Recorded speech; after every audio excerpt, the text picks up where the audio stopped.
बलरामपुर जिले के रामानुजगंज में स्पॉट बिलिंग लोगों के लिए परेशानी का सबब बन गई है। हर महीने बिल पटाने के बाद भी हितग्राहियों का बिल लाखों में आ रहे हैं। बिजली विभाग के इस नए सिस्टम ने सभी का सिरदर्द बढ़ा दिया है। वहीं हितग्राहियों ने बिजली बिल कम करने के नाम पर कर्मचारियों पर मांगने का भी आरोप लगाया है। कच्चे के घर में रहने वाले जो एकल बत्ती जला रहे हैं, उनके यहाँ स्पॉट बिलिंग में बिजली का बिल लगभग 6.5 लाख रुपए तक आया है। इस तरह के अनाप शनाप बिल आने से परेशान लोगों ने बिल पटाना ही छोड़ दिया है। वहीं अधिकारियों की माने तो लोगों की सुविधा के लिए स्पॉट बिलिंग शुरू की गई है। उन्होंने बताया कि पूर्व में मीटर रीडिंग करने वाले कर्मचारी ठीक से काम नहीं कर रहे थे। वो न मीटर की रीडिंग कर रहे थे और न सही रीडिंग अंकित कर रहे थे। इससे कई तरह की परेशानी खड़ी हो गई थी। मीटर रीडिंग में कई तरह की शिकायत प्राप्त हो रही थी। उन्हीं शिकायतों के आधार पर स्पॉट बिलिंग शुरू की गई है। उपभोक्ताओं के ज़्यादा बिल आने की बात पर उन्होंने कहा कि पूर्व में छूटी हुई रीडिंग के कारण अब ज़्यादा बिल आ रहा है। अगर किसी का ज़्यादा बिल आता है तो वो उसे कम करने की बात कर रहे हैं। इससे पहले मेरा बिल आया था 18,000 का, जिसमें से मैंने 10,000 रुपये पटाया। 10,000 रुपये पटाने के बाद 8,000 रुपया बचा।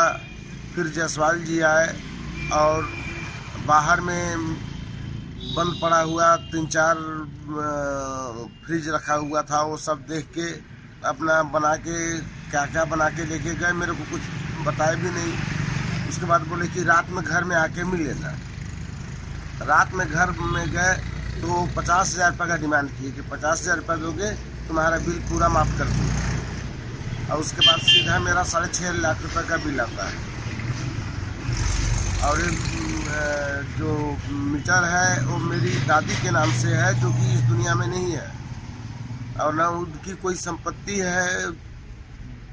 मेरे पिता भी नहीं है जो बिल पे कर सकें। बिल अभी का है 6,22,000। उसके बाद बिजली काट के चले गए इन लोग। कुछ नहीं दिए, आए और सीधा लाइट काट के और चले गए। बताया तक नहीं कि क्यों काट रहे हैं, क्यों नहीं काट रहे हैं। बिजली विभाग से कोई नोटिस आपको कोई मिला? नोटिस नहीं आया है और ना ही किसी प्रकार का सूचना मिला है।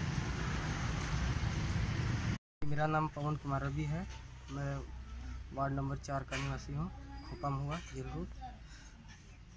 मेरा बिल आया था 24,190 रुपया। 10,000 मैंने उसमें पटाया, उसको माइनस नहीं किया गया है। फिर 28,230 रुपया फिर दिया गया। ये 28,000 कब आया है? ये आया है 7/8/2018।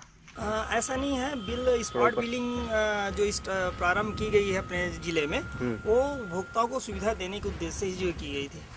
पूर्व में देखा जा रहा था कि जो हमारे रीडर हैं, रीडर जो है सही तरीके से जो है रीडिंग नहीं लेते थे, या किसी के रीडिंग छोड़ दिए या मन से जो है रीडिंग ले लेते, तो उसमें जो है काफ़ी जो है शिकायतें जो है आ रही थी हमारे पास। स्मार्ट बिलिंग चालू करने से निश्चित रूप से उपभोक्ता को डायरेक्ट लाभ पहुँचेगा और किसी प्रकार की अनियमितता नहीं होगी। जैसे आपको एक उदाहरण बताऊं कि कुछ पूर्व में जो रीडर थे वो रीडिंग को छोड़ दिए थे, लेकिन अभी जो जब स्पॉट बिलिंग चालू हुआ है तो उसमें सही वास्तविक जो रीडिंग है वो जो है हमारा जो है स्पॉट बिलिंग करने वाला जो कर्मचारी है वो जाकर नोट करता है। ये बात अलग है कि जो पहले से छुट्टी हुई रीडिंग है उसके कारण उनका इकट्ठा जो है बिल आ जा रहा है। वही एक परेशानी है। फिर भी मैं ये कोशिश मेरी ये हो रही है कि यदि इकट्ठा उनका जो है बिल आ गया है, इकट्ठा रीडिंग आ गई है, तो उसका स्लैब रेबेट देकर हम उसको कुछ बिल कम करवाने के जो प्रयास करें। बिल 6,22,000। ये जो बिल है किसके नाम से है? ये हमारा सास ससुर के नाम से है। सास के नाम से है ना? हाँ। उनका देहांत हुए कितना समय हो गया? 2 साल हो गया। 2 साल हो गया। हाँ। क्या 2 साल से बिल आपने पटाया नहीं था? नहीं पटाए हैं। ये 7 महीना 8 महीने के लगभग में नहीं पटाए हैं, क्योंकि बिल दे दिए 10,000 के बाद 3 लाख एक बार।